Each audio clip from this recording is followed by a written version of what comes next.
Bangga bersarung mangga. Bismillahirrahmanirrahim. Assalamualaikum warahmatullahi wabarakatuh. Warahmatullahi Allahumma sholli ala sayyidina Muhammad wa ala ali sayyidina Muhammad. Afwan Bu ya, mau nanya tentang menuduh orang berzina.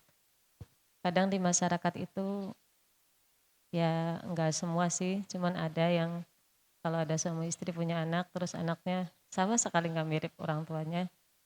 Itu tuh kadang perkataannya tuh asal nyeplos aja. Kayak misalnya, kok ini anaknya nggak mirip ibu bapaknya, ada yang nyumbang ya. Nah itu kan kayak pertanyaan semacam, ya secara tidak langsung kayak menuduh berzina gitu tuh Bu ya. Itu hukumnya gimana?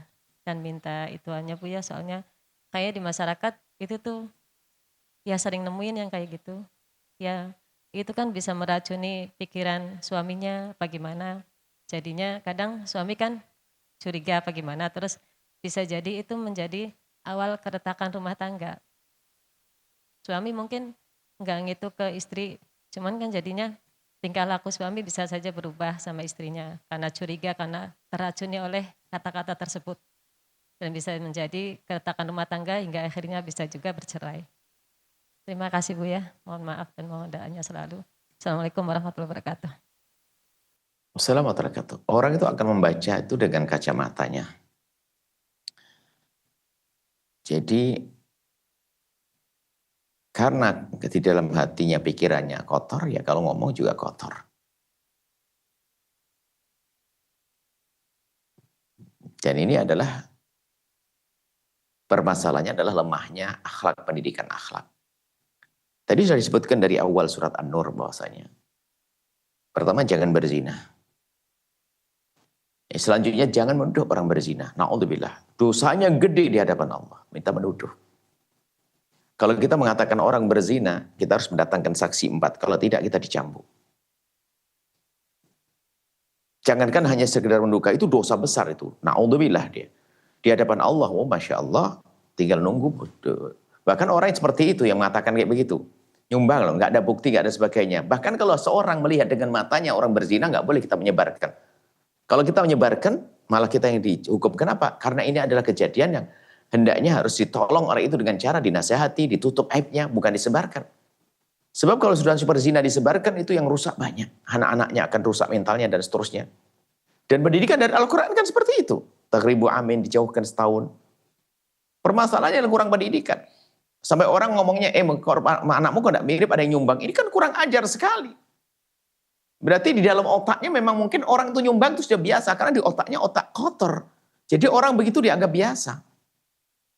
Sehingga menganggap setiap orang mudah melakukan zina. Tidak gampang. Tidak semua orang mudah melakukan zina. Mungkin bagi orang yang biasa melakukan zina, na'udzubillah, mungkin rumah tangga yang biasa melakukan kehinaan begitu, jadi kan melihat orang yang bisa sama kayak dia. Sebetulnya omongan-omongan begitu tidak lain adalah karena kekotoran dirinya.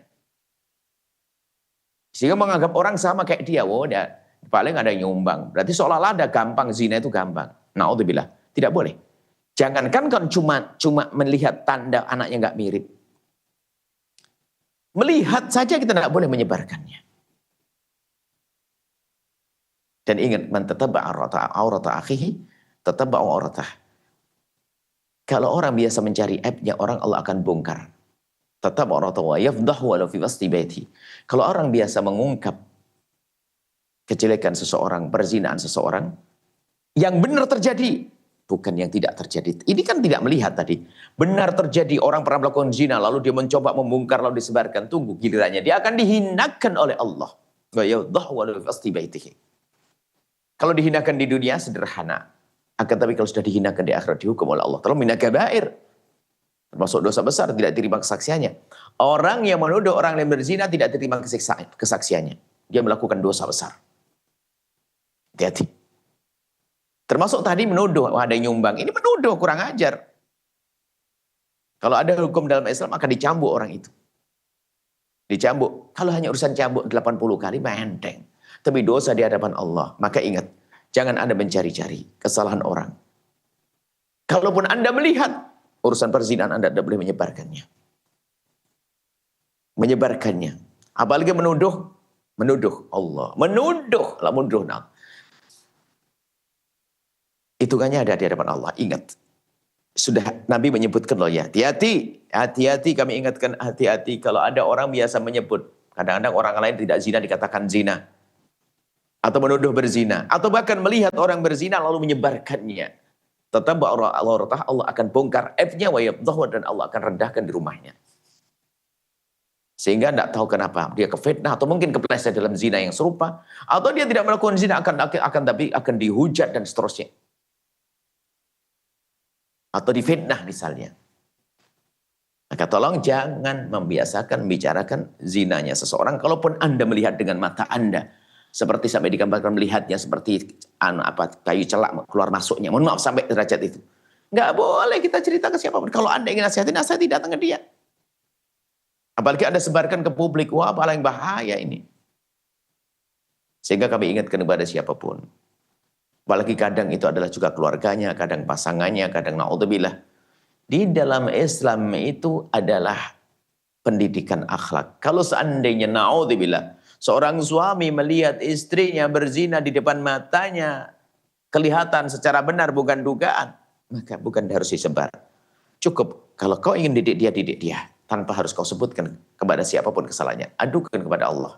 Mintakan ampun. Kalau memang Anda tidak mau lagi, cukup Anda cerai. Selesai. Nggak usah pakai heboh. Karena kita juga merindu dia untuk tobat kok. Bukan dihebohkan, diekspos. Kadang-kadang ini kelas media kadang-kadang. Diekspos sana bari, lo dosa. Biarpun itu adalah suamimu, itu istrimu. Apalagi istrimu yang dia punya anak. Suamimu yang ada anak. Kalaupun itu benar terjadi sebuah perzinaan, ya Islam tidak mengajarkan kita mengekspos. Kalau nggak cocok sudah bisa, selesai. Lalu berdoa semoga dia mendapatkan suami lebih bagus, selesai. Seorang suami melihat istrinya berzina, cukup. Kalau Anda memang mampu untuk mendidik, itu lebih utama. Didik dia, tapi ingat berjanji untuk tidak mengungkap sampai kapan mau sampai mati. Ini spesial antara dia dengan istrinya. Dibantu istrinya agar bisa menjadi orang tobat dengan cara apa? Jangan jadikan dia putus asa. Coba kalau seorang suami melihat istrinya berzina, kemana ada bong istriku berzina. Akhirnya istri putus asa. Saya dianggap berzina. Ngapain lagi juga aku tahan-tahan? Ya bahaya. Dan memang tidak boleh seperti itu. Kalau melihat istrinya berzina cukup. Kau didik dengan benar, kau sabar atau pisah. Semoga dia mendapatkan suami lebih bagus. Dan dirimu harus kau jaga lihat lesanmu. Atau seorang istri menemukan suami berzina, sama. Dan kalau kita mengungkap, apalagi yang diungkap adalah istrinya, anaknya, dan sebagainya, membongkar. Hukumannya dari Allah. Hukuman di dunia sederhana, tapi hukuman di akhirat yang menyeramkan. Tapi di dunia pun akan dihukum Allah. Allah akan rendahkan. Suatu ketika akan mendapatkan musibah yang serupa di dalam rumahnya. Dia akan terhinakan di rumahnya. Na'udzubillah. Itu yang benar terjadi. Apalagi yang tidak pernah terjadi, apalagi fitnah. Oh, lebih besar lagi. Hati, jangan sampai kita mengatakan itu tadi bahasanya luar biasa. Wah, ada yang nyumbang, Allahu Akbar. Na'udzubillah. Dan itu ada hubungannya dengan akhlak. Dia mengatakan begitu mungkin dia menganggap. Karena memang kotoran dirinya. Kalau ada mengatakan, wah mungkin ada yang nyumbang. Mungkin dia menganggap bahasanya, dia mungkin pegang kepala atau kekotoran dalam dirinya memang sumbang menyumbang sudah biasa bagi dia. Karena kelas dia kelas rendah. Karena dia tahu, mungkin begitu. Dia kekotoran diri. Maka jangan lakukan itu dan takutlah kepada Allah Subhanahu wa taala. Nah, di surat An-Nur yang kita pelajari untuk itu. Untuk itu. Jangan membongkar aibnya orang, bicarakan apalagi khusus kasus perzinaan. Sebab kalau sudah kasus perzinaan ini, mohon maaf, setiap orang ada bibitnya, ada pamannya, ada orang tuanya, ada anaknya. Sehingga betul-betul ini harus ditolong dengan benar orang yang kepleset dalam zina. Kalau Anda melihat orang kepleset dalam zina, Anda tolong dia bagaimana dia tobat. Jangan sampai mohon dibongkar. Sampai kalau seandainya ada orang hamil luar nikah, harus kita tolong dia dengan cara bagaimana menutup aibnya. Bahkan anaknya pun tidak tahu kalau ibunya itu melahirkan dia tanpa ayah. Harus begitu. Ini pendidikan. Kalau sudah perzinaan dibiasakan, diomongkan, lalu di sana banyak orang berzina, semuanya ketahuan banyak berzina, sehingga zina menjadi biasa, akhirnya disitulah kehancuran. Orang mudah melakukan kehinaan. Semoga Allah menjaga kita, keluarga kita, menjaga lisan kita. Semoga Allah menjauhkan kita dari zina dan menjauhkan kita dari menuduh orang berzina dan menjauhkan kita dari menyebar kisah perzinaan. Semoga Allah mengampuni semuanya. Allah a'lam bishawab.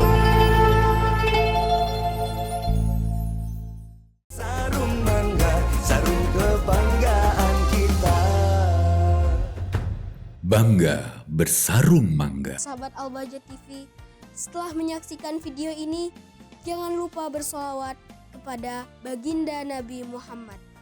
Shollu ala Nabi Muhammad.